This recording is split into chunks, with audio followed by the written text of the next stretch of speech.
Let's review how you would sync the audio and the video. Hopefully you were able to do it yourself. I'll show you the easy way. We could just select both, right click, and then say synchronize, make sure we're on audio, and then click OK.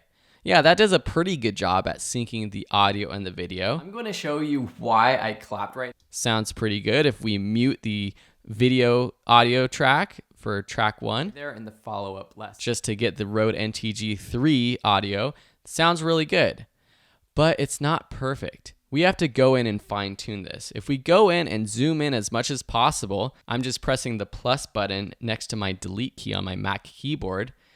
We can see from this clap that these aren't perfectly synced. It's off by half a frame or less than half a frame.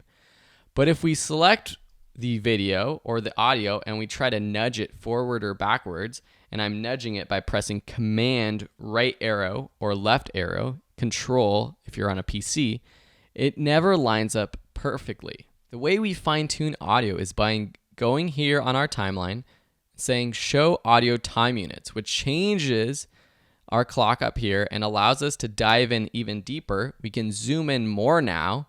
You can see as I zoom in more, and we can then go and sync this footage.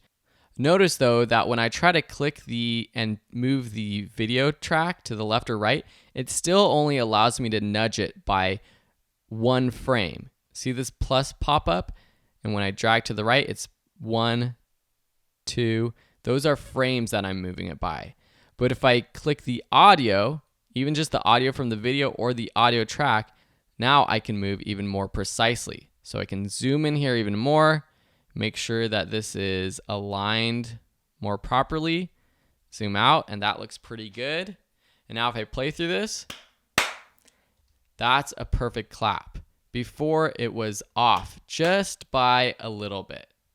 So the next thing I would do, I'm just going to go back and turn off show audio time units.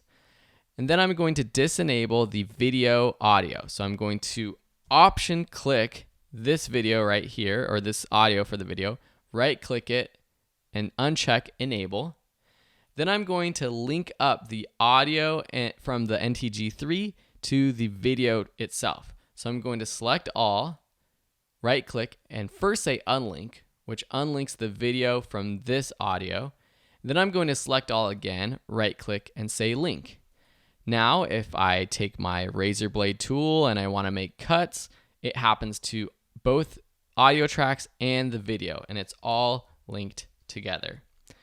That's how I would sync this audio and fine tune it with that trick of showing the audio time units. If you have any questions, let me know. Otherwise, we'll see you in another lesson.